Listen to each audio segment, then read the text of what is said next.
മക്കൾ എങ്ങനെ പോകണ്ട, അല്ലെങ്കിൽ പഠിക്കാൻ പോയാൽ മതി എന്നൊക്കെ പറയുന്നത് എന്തുകൊണ്ടായിരിക്കും? അങ്ങനെ പഠിക്കുന്നുണ്ടല്ലോ? ഓ പഠിക്കുന്നുണ്ട്. ഞാൻ ഇപ്പൊ MBA പഠിക്കുന്നുണ്ട്. അടിപൊളി. അപ്പൊ അതെന്തുകൊണ്ടായിരിക്കും അങ്ങനെ പറയുന്നത്? അങ്ങനെ എന്തുകൊണ്ടാണെന്ന് ചോദിച്ചാൽ അത് ഓരോരുത്തരുടെ കാഴ്ചപ്പാടല്ലേ. പ്രോസ്പെക്ട് നമുക്ക് അറിയാലോ. ഇപ്പൊ ലക്ഷ്മി വിചാരിക്കുന്നത് എന്തുകൊണ്ടായിരിക്കും?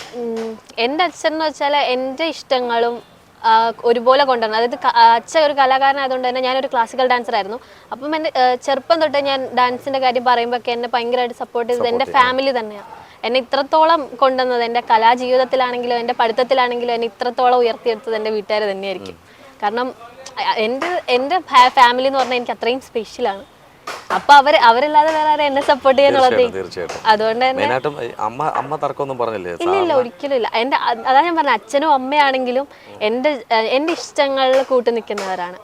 നല്ല ഞാൻ ഒരു കാര്യം അവരോട് ആവശ്യപ്പെട്ടാൽ നല്ലതാണെന്ന് തോന്നിയാൽ ഉറപ്പായിട്ടും അവര് അത് സാധിച്ചു തരും. ഈ തട്ട് കേൾക്കുന്നത് നമ്മുടെ സീരിയൽ ലൊക്കേഷനിലാണ്. അപ്പുറത്തെ ചെറിയ മരപ്പണി നടക്കുകയാണ്. അതിൻ്റെ ഒരു ചെറിയ കൊട്ടലാണ് ഈ കേൾക്കുന്നത്. പ്രഷർ കേൾക്കുന്നത് ക്ഷമിക്കണം. ഈ നമ്മളിപ്പം അച്ഛൻ ഇപ്പം ഭയങ്കര ഇതൊക്കെ, പിന്നെ ഈ ബസ്സിലൊക്കെ പോകുമ്പോൾ താങ്കളുടെ മകളാണ് അറിയുന്നവർ ചോദിക്കത്തില്ലേ, താങ്കളുടെ മകളാണ് ചെയ്യുന്നത്, അപ്പം അച്ഛൻ്റെ ഒരു എന്തായിരിക്കും അച്ഛൻ്റെ ഒരു സന്തോഷം? അങ്ങനെ പറഞ്ഞിട്ടുണ്ടോ എന്തെങ്കിലും ഒരു സംഭവം ബസ്സിൽ വെച്ചിട്ടുള്ള? നമ്മുടെ അവിടെ എന്ന് പറഞ്ഞാൽ അച്ഛനെ അറിയുന്നവരുണ്ട്. അച്ഛനും ഇതുപോലെ സിനിമ സീരിയൽസ് ഒക്കെ ചെറുതായിട്ട് വേഷങ്ങൾ ചെയ്തിട്ടുണ്ട്. അപ്പൊ അച്ഛനെ അറിയുന്നവരുണ്ട്. അപ്പൊ അച്ഛനോട് ചോദിക്കും മകളല്ലേ ചെയ്യുന്നത്. ശരിക്കും അച്ഛൻ ഭയങ്കര, ഇപ്പൊ ഞാൻ ഇതിൽ അഭിനയിക്കുന്നത് കൊണ്ട് തന്നെ അച്ഛന് ഭയങ്കര സന്തോഷമാണ്. കാരണം അച്ഛൻ ആഗ്രഹിച്ചൊരു മേഖലയാണ്. അപ്പൊ അച്ഛൻ പറ്റാത്തത്, അച്ഛന് കഴിയാത്തത് എന്നെ കൊണ്ട് സാധിക്കുന്നതുകൊണ്ട് അച്ഛൻ ഭയങ്കര സന്തോഷത്തിലാണ്. അപ്പം എവിടെയെങ്കിലുമൊക്കെ പോകുമ്പോഴേ, പുറത്തോട്ടൊക്കെ പോകുമ്പോഴേ, അപ്പം അച്ഛൻ ഇങ്ങനെ ഭയങ്കര ജാടക്കൊക്കെ നടക്കുക, എൻ്റെ മോളിങ്ങനെയാണ്, ആരെങ്കിലുമൊക്കെ വെളിയിൽ പോകുമ്പോഴേ ഓടി വന്ന് അപ്പം ലക്ഷ്മി എടുത്ത് ചോദിക്കുകയാണ് ആ സീരിയൽ ചെയ്തല്ലേ എന്ന് ചോദിക്കുമ്പോൾ അച്ഛനടുത്തുള്ള അച്ഛൻ്റെ ജാട എന്തായിരിക്കും? ജാടയൊന്നും എടുത്തില്ല. അച്ഛക്ക് സന്തോഷം അത് കാണുമ്പോൾ. ഇപ്പം എവിടെയെങ്കിലും പോവുകയാണെങ്കിലും ചേച്ചി ഒരു ഫോട്ടോ ഒക്കെ എടുത്തോട്ടെ എന്നൊക്കെ ചോദിക്കുമ്പോൾ അച്ഛൻ്റെ ഫേസിൽ ഭയങ്കര ഹാപ്പിയാണ്. പറയുമ്പോൾ കണ്ണ് നിറയുന്നല്ലോ, എന്ത് പറ്റി? അല്ല, കാരണം എനിക്ക് ഞാൻ ഫാമിലിയായിട്ട് ഭയങ്കര അറ്റാച്ച്ഡ് ആയിട്ടുള്ളൊരു ആളാണ്. അപ്പം അച്ഛൻ്റെ ഒരു ആഗ്രഹം എനിക്കൂടെ സാധിക്കുമ്പോൾ ഞാൻ ഭയങ്കര പ്രൗഡാണ് അതിൽ. അല്ല, അത് ഭയങ്കരമായിട്ട് അത് കണ്ണിലും ആ ഒരു ഫേസിലും കാണാൻ സാധിക്കുന്നുണ്ട്. കാര്യം എല്ലാവരും പിടിച്ചു നിർത്തുമ്പോൾ എനിക്കൊന്ന് നമ്മൾ ചില ആൾക്കാരുടെ, അതായത് അമ്മയ്ക്ക് ഇഷ്ടം അച്ഛന് ഇഷ്ടമല്ലാതെ ആയിരിക്കും നമ്മളിവിടെ വരുന്നത്. അപ്പോൾ ഉള്ളിലൊരു ടെൻഷൻ കാണും, അയ്യോ അച്ഛന് ഇഷ്ടമല്ലാതെ നമ്മൾ വന്നത്. പക്ഷേ ഇത് രണ്ടുപേരെ സപ്പോർട്ടോടി വന്ന് നമുക്കിവിടെ ചെയ്യുമ്പോൾ ഭയങ്കര ഹാപ്പി ആയിരിക്കും അല്ലേ, കോൺഫിഡന്റ് ആയിരിക്കും അല്ലേ? അതെ.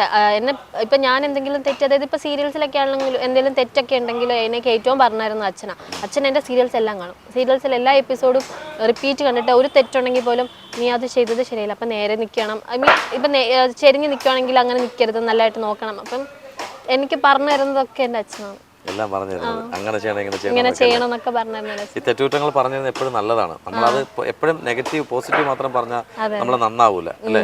ഇപ്പം ഞാൻ ഇന്റർവ്യൂ എടുക്കുമ്പോൾ തന്നെ എനിക്ക് നല്ല കമന്റ്സ് വരും. കമന്റ്സിൽ നല്ലതും കാണും കെട്ടതും കാണും. നമ്മൾ ഏതാ എടുക്കേണ്ടത് വെച്ചാൽ അത് മാത്രം എടുക്കുക. അച്ഛൻ നല്ലത് എപ്പോഴും പറഞ്ഞു തരത്തുള്ളൂ. അച്ഛന്മാരെല്ലാം അങ്ങനെ തന്നെയല്ലേ? പിന്നെ അതുപോലെ ഈ സീരിയലൊക്കെ വരുന്ന സമയങ്ങളിൽ, ആദ്യ സമയങ്ങളിലൊക്കെ ബുദ്ധിമുട്ടുകൾ അഭിനയിക്കാനുള്ള, നമ്മൾ ഈ മീൻ പിടിച്ചും അല്ലെങ്കിൽ ഓടിക്കളി നടച്ചൊക്കെ പാടത്ത് ഓടിക്കളിച്ചൊക്കെ നടന്നൊരു കുട്ടി പെട്ടെന്നൊരു ഒരു ക്യാമറയുടെ ഫ്രണ്ട് ഓഫ് ക്യാമറ വരുമ്പോഴത്തേക്കിന് ഭയങ്കര ബുദ്ധിമുട്ടാവത്തില്ലേ? ടെൻഷൻ ഉണ്ടായിരുന്നു, എനിക്ക് നല്ല ടെൻഷൻ ഉണ്ടായിരുന്നു.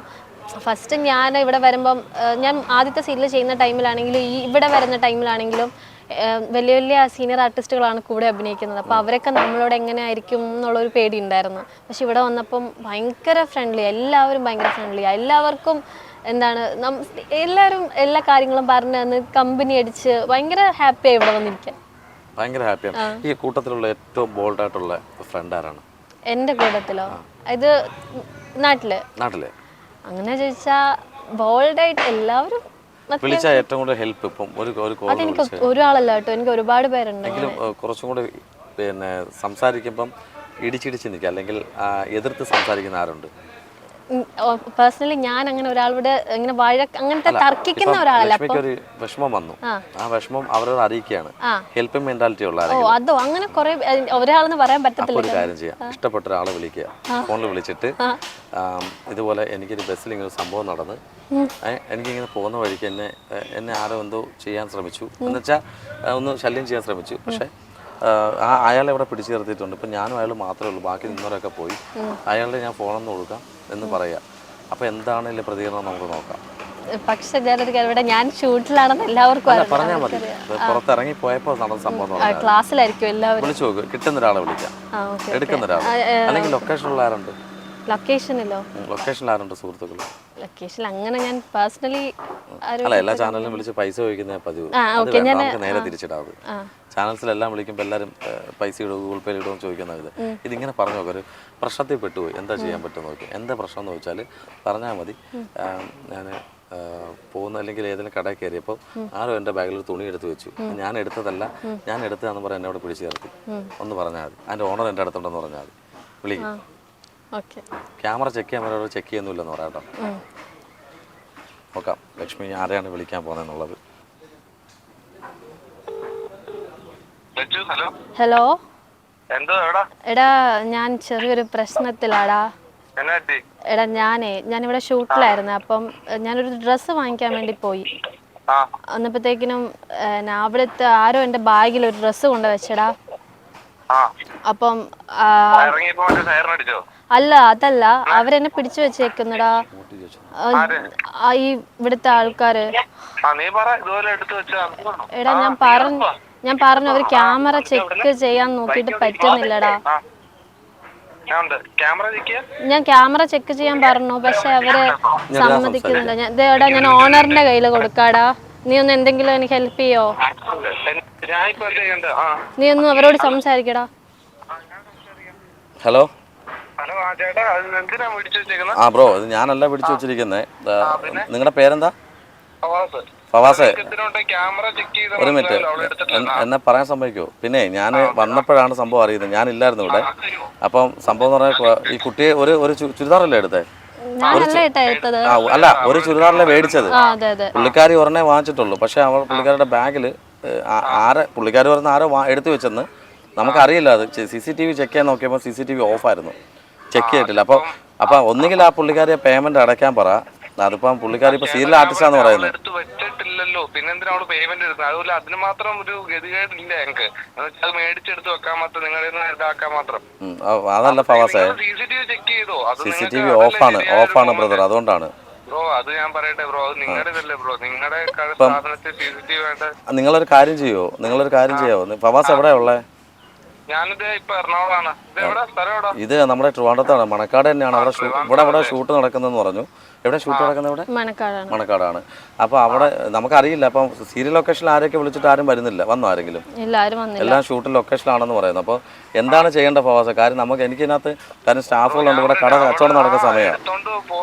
എടുക്കേണ്ട ആവശ്യമില്ല ഞങ്ങൾക്ക്, അത് മനസ്സിലാക്കാം. അറിയാതെ ആരും എടുത്ത് അതിൻ്റെ വെച്ച് ഒരു ഇത് കൊടുത്തായിരിക്കും. അല്ല, അറിയാതെ അങ്ങനെ എടുത്ത് വെക്കേണ്ട ആരെങ്കിലും വിരോധികളുണ്ടോ അവിടെ? അതറിയത്തില്ലല്ലോ ചേട്ടാ. ലക്ഷ്മിക്ക് അങ്ങനെ വിരോധികൾ ആരും ഇല്ലെന്നാണ് ലക്ഷ്മി നല്ല പേര് പറഞ്ഞത്. ലക്ഷ്മിക്ക് അങ്ങനെ വിരോധമില്ലെന്ന് പറഞ്ഞത്. അപ്പൊ ഫവാസ് ഒരു കാര്യം ചെയ്യും ഫവാസ്, ഇപ്പം ഫ്രണ്ട് എന്നുള്ള രീതിയിൽ എങ്ങനെ ഹെൽപ്പ് ചെയ്യാൻ പറ്റും പുള്ളിക്കാരിയെ? എന്ത് ചെയ്യാൻ പറ്റും? അവിടെ നിന്ന് വരാൻ പറ്റും? ഇവിടെ വരുന്നത് ഞാൻ എറണാകുളമാണ്. അല്ല, അവിടെ നിന്ന് വരാൻ എന്ന് വെച്ചാലേ പുള്ളിക്കാരി ഇപ്പം കരയുന്നൊരു അവസ്ഥയിൽ ഇരിക്കുകയാണ്. നമ്മുടെ കടയുടെ പേര് അമ്മൂസ് ടെക്സ്റ്റൈൽസ്. ചെറിയൊരു കടയാണ് ബ്രോ. കാര്യം 1000 സ്ക്വയർ ഫീറ്റിനകത്തുള്ള ചെറിയ കടയാ. ഇവിടെ ആരെങ്കിലും അറേഞ്ച് ചെയ്യാൻ പറ്റുമോ ഒന്ന് ഹെൽപ്പ് ചെയ്യാനായിട്ട്?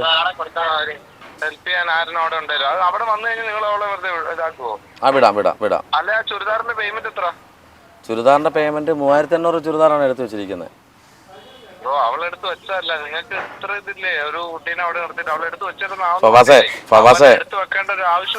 ഫവാസേ ഡിയർ, ഇത് മൂവി വേൾഡ് മീഡിയ എന്ന് പറഞ്ഞൊരു ഇന്റർവ്യൂ നടന്നുകൊണ്ടിരിക്കുക. ഒരു ബെസ്റ്റ് ഫ്രണ്ടിനെ വിളിച്ചിട്ട് പ്രാങ്ക് കൊടുക്കാൻ പറഞ്ഞു, അങ്ങനെ വിളിച്ചു കേട്ടോ. സോറി, എൻ്റെ പേര് അനീഷ് ഖാൻ എന്നാണ്, സ്ഥലം കൊട്ടാരക്കരയാണ്. മൂവി വേൾഡ് മീഡിയ എന്ന് പറഞ്ഞ ചാനലിൽ നിന്നാണ് കേട്ടോ. ഞാൻ ലക്ഷ്മിയുടെ കൊടുക്കാം. എടാ എന്നെ വിളിച്ചിട്ട് ഒരാളോട് ചതിയല്ലടാ. എടാ ഹെൽപ്പ് ചെയ്യാന്ന് ചോദിച്ചടാ. എന്നെ വിളിച്ചിപ്പോ ഒരാള്, അതായത് എന്റെ ഒരു ഫ്രണ്ടിനെ വിളിച്ച് ഹെൽപ്പ് ചെയ്യാൻ ചോദിച്ച ആള് ഹെൽപ്പ് ചെയ്യുമെന്ന് ചോദിച്ചടാ. അപ്പൊ എനിക്ക് അത് ഓർമ്മ നിന്നെ വിളിക്കാന്നാ. ഫവാസെ, താങ്കൾ നല്ല ഹെൽപ്പിംഗ് മെന്റാലിറ്റി ഉള്ള ആളാണ്, നല്ല ഫ്രണ്ടാണ് കേട്ടോ. ഓക്കെ, ബൈ ഫവാസെ, ബൈ, ടാറ്റ.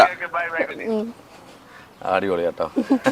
എല്ലാ നമ്മൾ ചാനലൊക്കെ എടുക്കുമ്പോൾ ഗൂഗിൾ പേ 1000 രൂപ ഇടുമോ എന്നൊക്കെ ചോദിച്ചോണ്ടല്ലേ ഇടുന്നത്. അപ്പോൾ ഇത് കളിയാക്കിയതല്ലേ ലക്ഷ്മി, ഇതിന് പ്രാങ്ക് കൊടുത്തതാണ്. അപ്പോൾ ഫവാസിന് ഇപ്പോൾ അടുത്ത പേഴ്സണലി മെസ്സേജ് ഇടുമായിരിക്കും, എടി എന്നൊക്കെ പറഞ്ഞിട്ട്.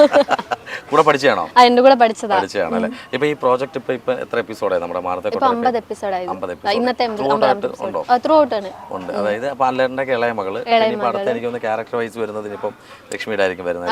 അപ്പൊ വളരെ സന്തോഷമുണ്ട് കേട്ടോ. കുറെ സമയമായിട്ട് നമ്മൾ സംസാരിച്ചു.